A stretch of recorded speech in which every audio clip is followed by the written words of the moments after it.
Hello everyone. I'm David Currell from the Department of English, here to lecture on Dante. The official title of the lecture is Poetry and Eternity. I used to call this lecture The End because congratulations, you've reached the last lecture for CVSP 205.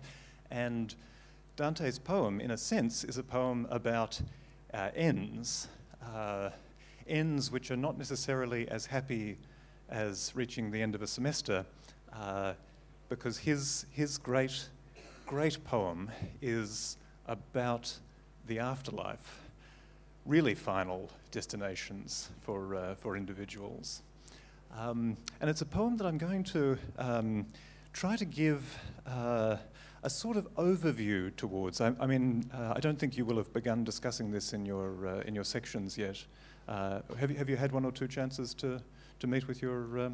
Okay, well, I'll maybe take a little bit of the early readings for granted then and elaborate a little further. But in general, what I want to offer is the bird's eye view, the view from the end, if you like, that takes the entire text in and allows you to understand how its parts relate and how the poetry takes you through that entire structure.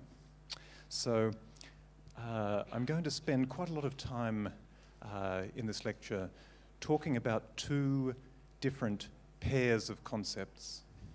I guess one is about content, one pair is about content, one pair is mainly about form.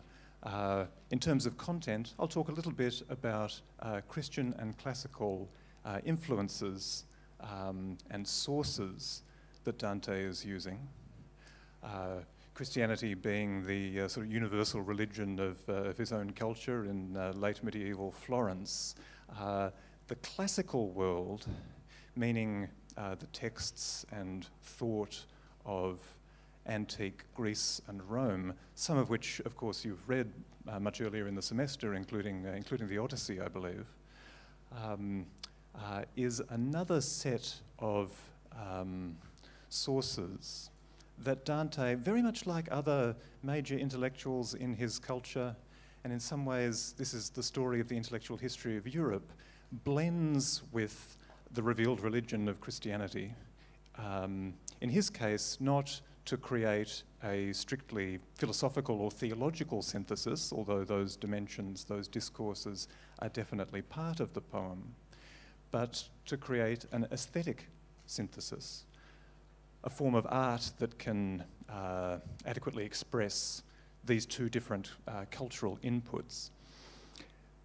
The product, the fruit of this lifelong labour, the Divine Comedy, can also be, I think, analysed in terms of form using two concepts that complement one another: structure and narrative.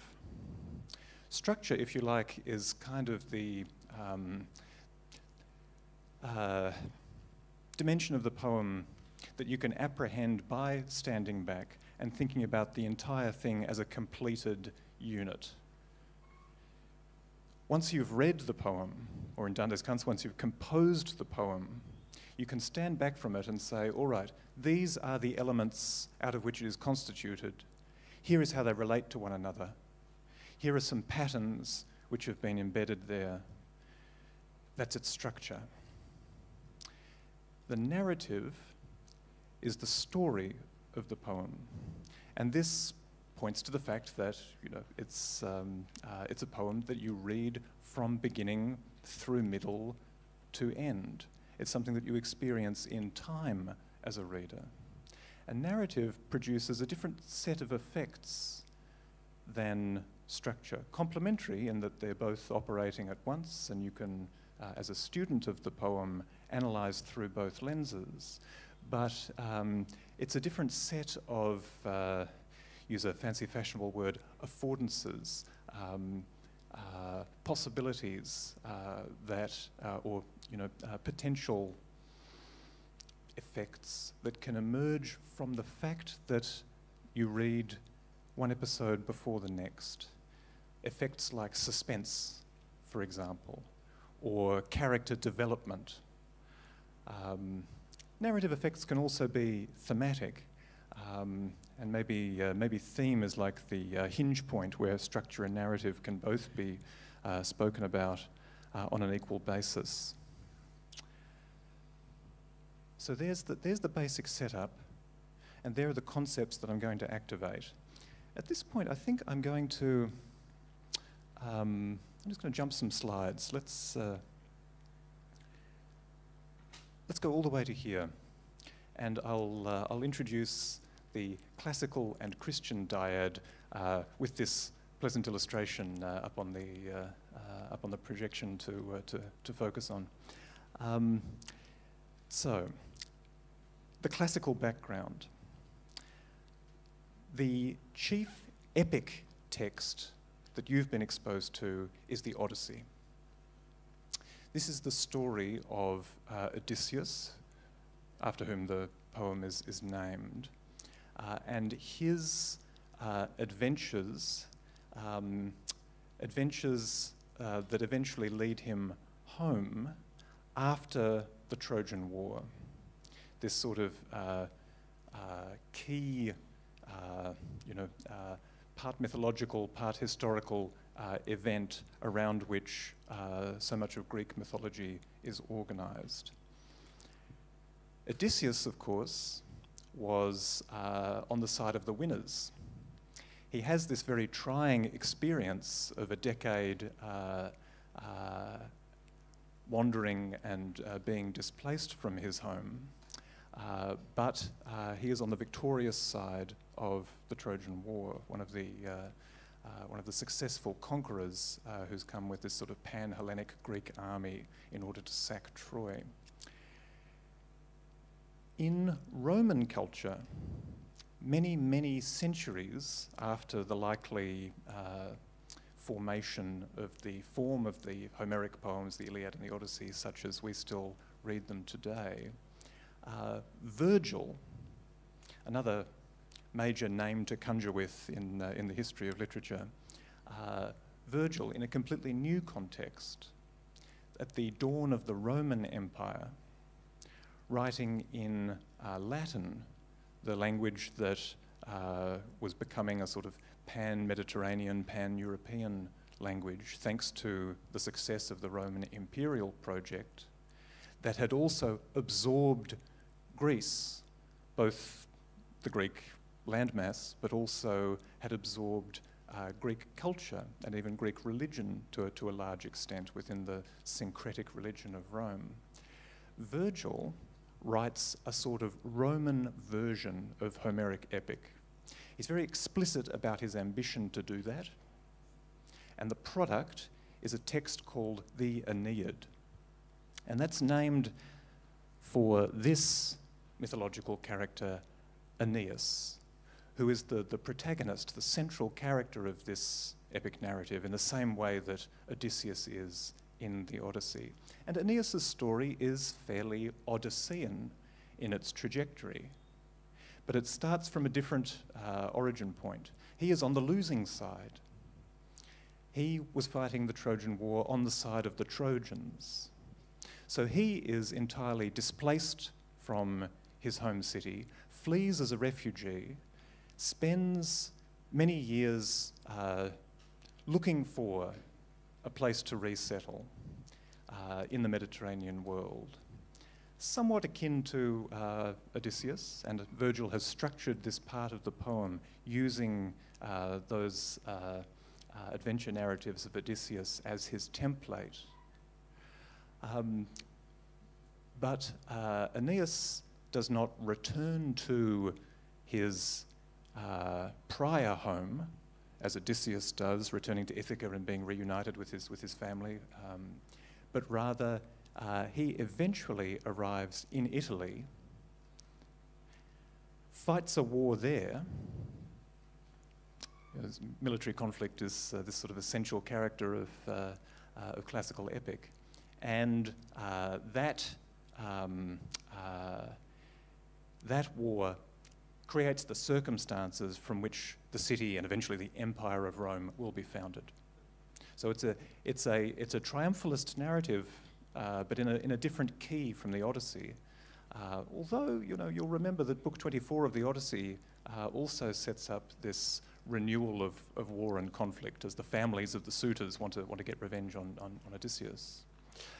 So, this poem, this Roman version, if you like, of Greek epic, the Epic of Aeneas, becomes an absolutely foundational text for subsequent European culture in post-Roman cities and city-states in Europe. It's very, very hard to overstate just how influential it is very soon after its publication and thereafter as a model not only for fresh poetry writing, but for rhetoric and learned communication in general.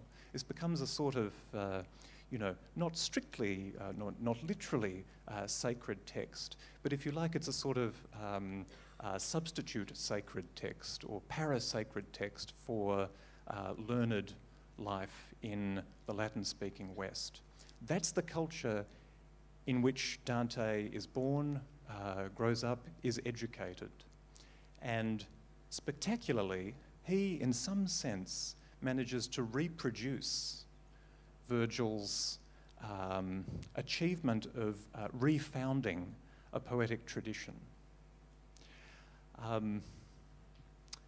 Now, I think it's kind of hard, it's hard to feel shocked or surprised, by the fact that this achievement happened, because we've probably heard the name Dante before.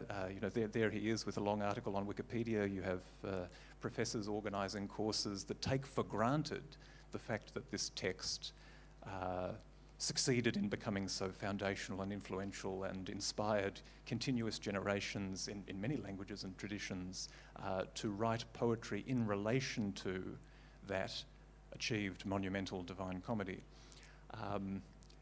But you can imagine how credible it would sound if, after this lecture, the person next to you turns around and says, I'm going to write an epic poem that's going to be as influential as Virgil's Aeneid, and it's going to reorganise culture, and people are going to be talking about it in 500 years. There's something almost demented about this sort of ambition. I think you might want to direct anyone who said that to you towards the counselling centre on the second floor of West Hall. But Dante does this, and it's just one of those small handful of cases where it actually pays off. He originally published the text with the slightly more modest title La Commedia, the comedy. The adjective divina, the divine comedy, was a sort of honorific paid a couple of generations after its publication in recognition of the fact that, yes, this has completely changed the literary landscape. This is now the text that we have to defer to, take into account when we think about what literary production or what rhetoric or even what language is going to be from now on. Yes, and so that's sort of some context for this line that appears early on in the Divine Comedy, where this character in a red robe says, I'm not Aeneas, you're non Aenea, I'm not St. Paul. And it's like, no kidding, people like that don't exist. These are culture heroes. But the person who is saying this, and the person who, while saying this, is kind of implying the opposite, implying that, in a sense, I am following in the footsteps of somebody like Aeneas or St. Paul, is Dante. Because Dante is not just the author,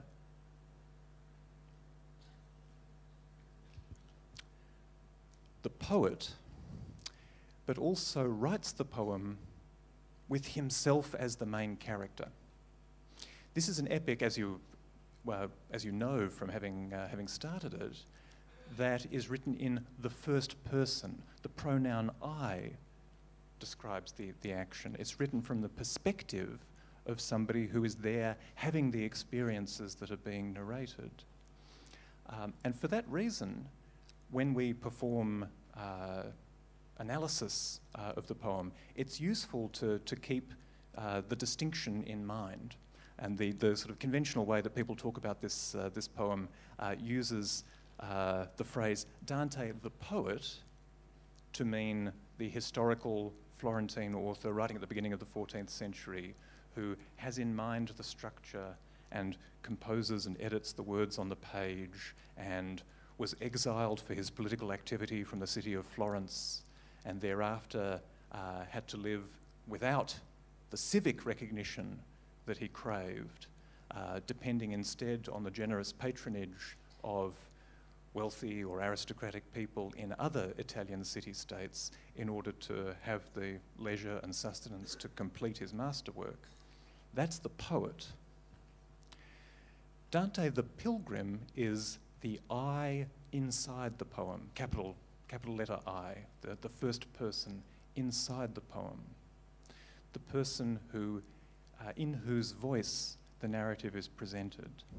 And Dante is very sophisticated in maintaining a distance between these two perspectives.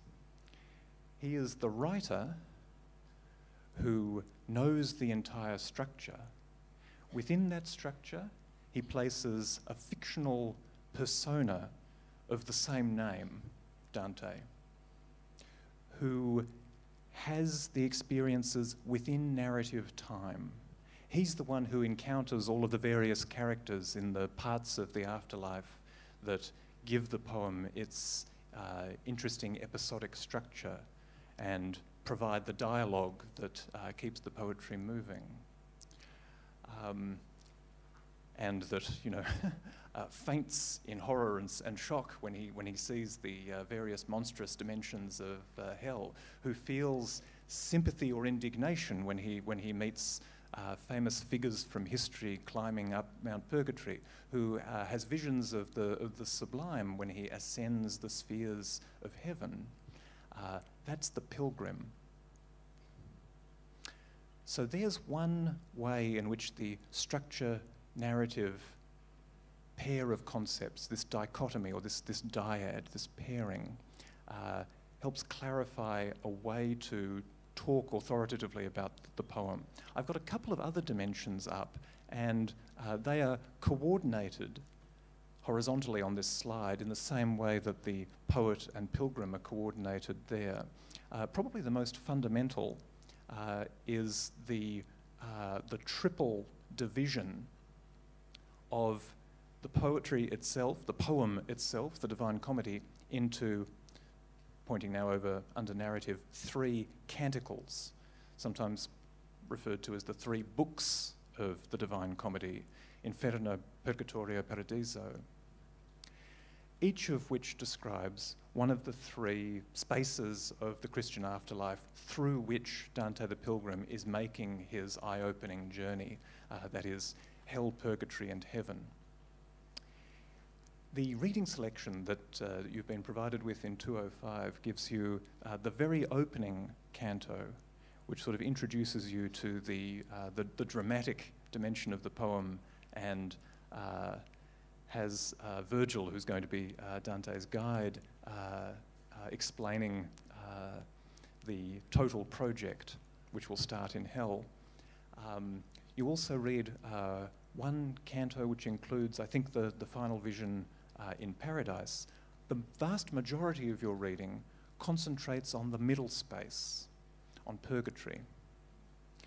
And so, after talking a little bit more about the overall picture, that's where we'll zoom in, and I'll outline, if you like, the structure and narrative of purgatory in a little bit more detail. First, though, I want to stress that the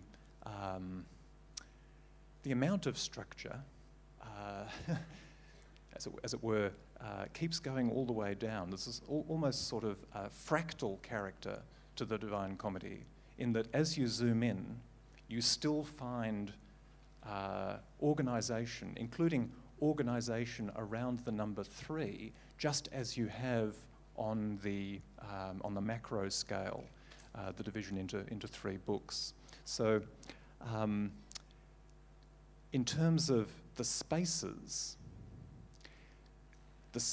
of hell, purgatory and heaven are organised into, as I indicate here, circles, terraces and spheres, these concentric spaces that bring you either closer to the centre of hell or higher up to the top of Mount Purgatory or out to the deepest and most profound celestial spaces of heaven. The organisation is generally around theological concepts that form part of medieval Christian discourse, especially the organisation of virtues and vices. That will certainly be true of purgatory, as I'll show in subsequent slides. In terms of the narrative, as you read the poem, as you turn the pages, you find yourself moving through cantos. This is the first subdivision of the canticles or the books. A canto functions effectively like a chapter, and that, as I've already indicated, episodic structure allows Dante to take advantage of narrative affordances like cliffhanger endings. There's one very literal cliffhanger ending in the Inferno. These chapters are in verse, and that verse contains this principle of triples. And there are 2 complementary sets of triplings at work within the verse as Dante composes it. Even if you just sort of like open the book at random, you quickly see that there are groupings of 3 lines together. These are called tercets. The English translator, Mark Muser, whose excellent scholarly translation we use in CVSP still, I believe, maintains this tercet structure, so that a line of his translation is roughly equivalent to the similarly lineated line in the original Italian. What Muser sacrifices in order to render the poem in English is the rhyme structure. Dante invents an original rhyme structure for his poem, the terza rima, triple rhyme. And that's, as it suggests, organises the lines into triplets where the ending sound recurs across all 3 lines. But these 3 lines are not consecutive. They alternate, so that you have this triplicate rhyme interlaced with itself. Let me jump to an illustration of this that I hope I have provided. Yes, here we go. Okay, so here's an example, both the original Italian of the very opening of the poem, and also a different English translation that tries to maintain this terza rima. So you can see the commonly coloured lines rhyme, and this causes the rhyme to be distributed across 2 consecutive tercets. It creates a certain sonic momentum, if you like, that means that the momentum of what you're hearing or even sub-vocalizing takes you beyond the semantic or the grammatical limits of an individual tercet and throws you forward into the next part of the action. So I would say that this small dimension of poetic form is also connected to the construction of this poem as narrative. Okay.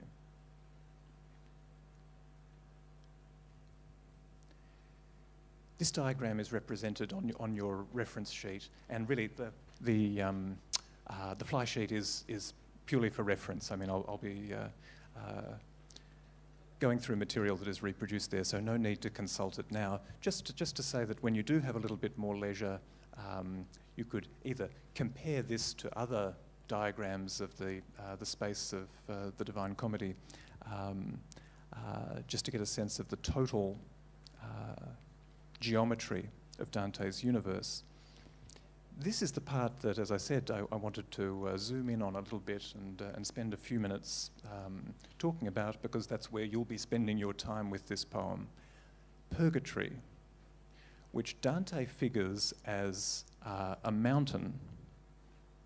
Now, purgatory in Catholic theology is a sort of middle space, and it's a middle space that in some ways complicates the idea of the afterlife as a definitive end point, because purgatory is a space of movement, a space of process. It has that in common with the terrestrial life, the life that we live as mortals on Earth, in that it is not a permanent dwelling space, but performs a function in time. And that function is the purgation, the cleansing or the purification of sins that a departed soul is still burdened with when it reaches the afterlife. It's a sort of testing ground, or maybe waiting room is the right expression, prior to heaven. And so, still guided by Virgil, Dante follows the geography of this space. And I just described its sort of theological function in terms of sin. Individual sins are the principle of organisation for the terraces, rising from pride through envy, wrath, sloth, greed, gluttony, and lust. And Dante, in this canticle of the Divine Comedy, more so than in the Inferno or the Paradiso, follows a very similar process to the inhabitants that he finds there, in that he is marked, just as all of the souls who arrive there are marked, by an angel who places the letter P 7 times upon his forehead, P just being the first letter of the Latin word peccatum, sin. And as he graduates, you might say, from one terrace to the next, so each letter P, representing one of the 7 cardinal sins, is erased from his forehead until, with clear brow, he arrives at the earthly paradise, the sort of the peak of purgatory, which is the last antechamber before he rises into the spheres of heaven. This is an example then of structure. Here I am able to diagram for you how this works. The structure is explained in the narrative as well. That is, this overview, this pictorial understanding that we can derive about how purgatory is organised is something which is also narrated. It's information which comes at a particular moment in the poem. That moment is right in the middle of the canticle of Purgatorio in Canto 17. And this is Dante's guide, Virgil, explaining, after he has already seen a considerable amount of this space, the principles on which it is organised, with the implication that it takes a little bit of exposure before you can receive as a series of propositions, as straight information, how purgatory is organised. I'll read it out. Neither creator nor his creatures ever, my son, lacked love, which proves to be the key word for this structure of purgatory. There are, as you well know, 2 kinds, the natural love, the rational. Natural love may never be at fault, the other may, by choosing the wrong goal, by insufficient or excessive zeal. while it is fixed on the eternal good and observes temperance, loving worldly goods, it cannot be the cause of sinful joys, but when it turns toward evil or pursues some good with not enough or too much zeal, the creature turns on his creator then. So you can see at 2 points in this speech, this monologue that Virgil gives explaining the structure of purgatory. He says basically there are 3 things that can happen. In the last tercet, for example, when it turns towards evil, 1, or pursues some good with not enough, 2, or excessive, 3, zeal. There are basically 3 things that can go wrong with respect to the human ability to express desire. Wrong objects, not enough, too much. And these end up coordinating with the classification, if you like, of the 7 sins. An excess of desire risks falling into the sins of lust, gluttony, or greed. Insufficient desire or motivation to love or expression is sloth, laziness. Wrath, envy, or pride are here analysed as perversions or misdirections, turning towards the wrong thing. That sort of engine that human's emotional being contains, which, properly expressed, is love of things that in itself is a reflection of the Creator's love. Okay. I'm just going to jump to another slide, which is a slightly daunting block of text. Actually, it's too daunting. I'm going to show you a picture instead. The text is reproduced on the handout, and it's an excerpt from a document that Dante wrote in the form of a letter to his major sponsor in his last years, an aristocrat called Can Grande. I say in the form of a letter, but it's not a private letter. This was a letter intended for wide circulation and publication. And in it, Dante basically gives his literary theory, his understanding of how properly to engage with texts. Since it's not actually part of the poem itself, but rather exists as this sort of side text or supplement, we might say paratext is a sort of technical word we sometimes use for this sort of thing, where an author or a publisher provides some extra guidance or material that readers can use to engage the text. I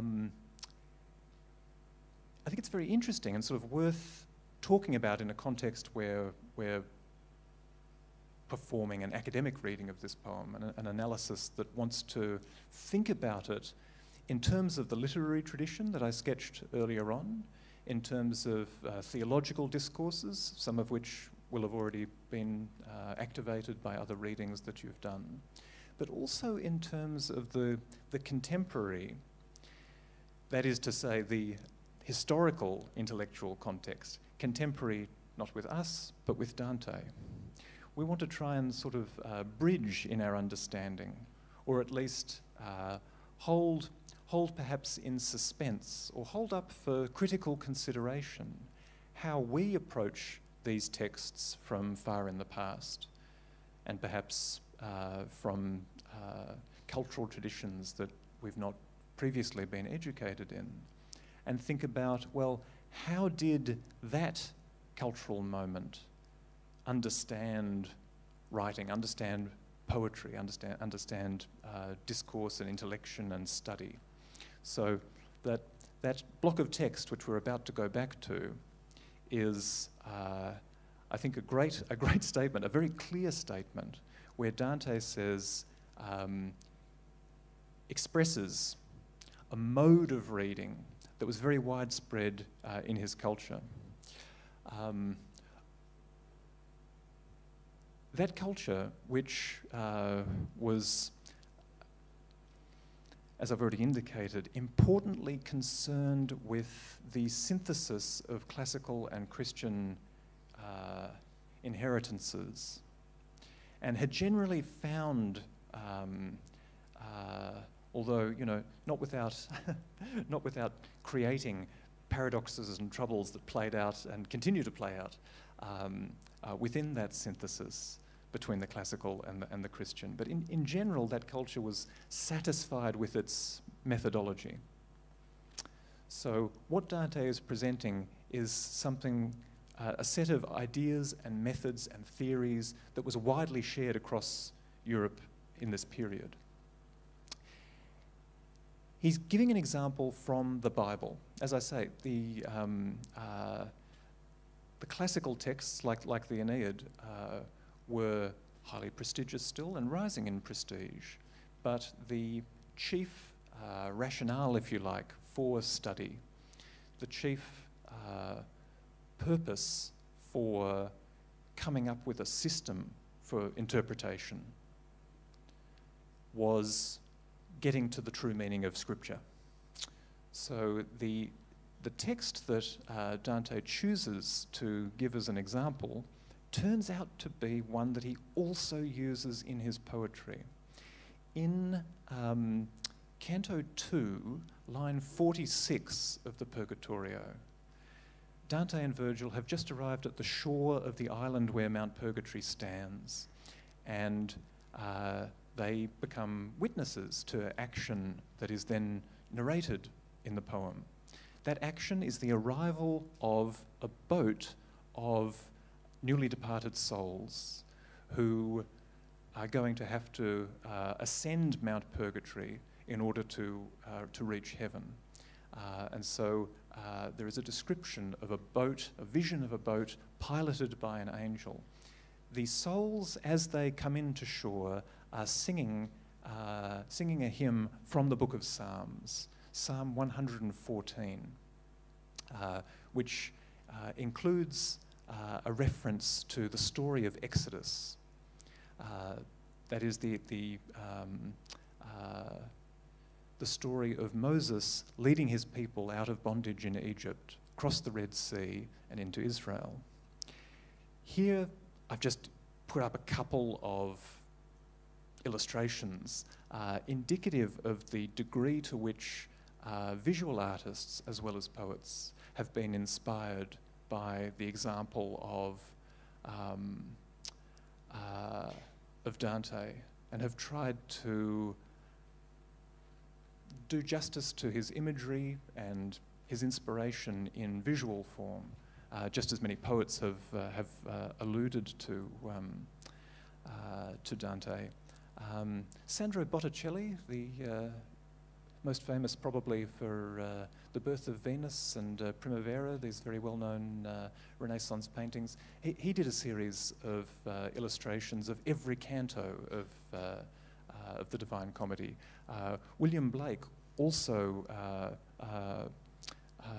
has a major series of scores of watercolours representing different points. So here is the chunk of literary theory, and this might be the last sort of major matter with which we engage in this lecture. So I will read it out, and I'll attempt to make even clearer than Dante does the sorts of distinctions that he is making. He's talking about interpretation, bringing meaning or sense out of text. And he says that there are 4 levels at which you can read a text. The first sense is that which is contained in the letter, while there is another which is contained in what is signified by the letter. Now that's a little bit of a head-turning distinction that he's introduced there. At least the first part of this is somewhat clear or remains part of vernacular speech and common sense, the idea that there can be a literal meaning communicated by text. This is what he says next. The first is called literal, while the second, that is something that is signified by the literal. So you can have a literal meaning, but that meaning means beyond, points to another level. That is called allegorical or moral or anagogic. So there are three sort of beyond senses that text can communicate in addition to a superficial or a literal sense. And this is best illustrated by example. In order to make this manner of treatment clear, it can be applied to the following verses. When Israel went out of Egypt, the house of Jacob from a barbarous people, Judea was made his sanctuary, Israel his dominion. Text of the first two verses of Psalm 114, just what the souls are singing in the Divine Comedy when they arrive in purgatory. If we look at the letter alone, what is signified to us is the departure of Moses and the Israelites, the sons of Israel, from Egypt during the time of Moses. Okay, an event happened. This is the event that's described in the book of Exodus. In Dante's tradition, this is received as a historical event that can be described straightforwardly. Here's what happened. If, however, we think in this mode, in this sort of medieval exegetical mode that is most interested in senses beyond the literal, then we have all of these other layers of meaning available. If we look at the allegory, what is signified to us is our redemption through Christ. Okay. No mention of Christ or Christianity in the psalm itself. This is a form of allegory. Even the etymology of that word means something other, something beyond. The particular intellectual move or the particular concept that allows this sort of exegesis to take place is typology. So this is the sort of extra word that I've had to insert in order to make this not seem so arbitrary or random. Typology was a method of thinking about the relationship between prefiguration and event, and at a textual level, it was a way in which Christian readers related the Hebrew Bible, their Old Testament, to the Greek New Testament. The idea was that events, actions, figures, individual people, symbols that appeared in the Hebrew Bible were types that had a matching antitype, an aftertype, something that was like a categorical correlate in relationship to it in the Greek New Testament. So, famous example, the tree of knowledge of good and evil, from which Adam and Eve ate the forbidden fruit, leading to the bringing of sin and death into the world. That is a form of wood, just like the cross on which Christ is crucified is made of wood. We can create a sort of systematic relationship between these two things referred to in the different books of the Bible. That's the habit of typology, and here's how it works here. Moses bringing his people out of bondage is like the redemptive actor Christ. There's two more which loosely, I think we would still use the word sort of allegorical to describe, but Dante comes up with a more specific terminology. There's a moral sense. If we look at that, what is signified to us by the Exodus narrative is the conversion of the soul from the sorrow and misery of sin to the state of grace. How's that discourse different? Well, it's a theological discourse.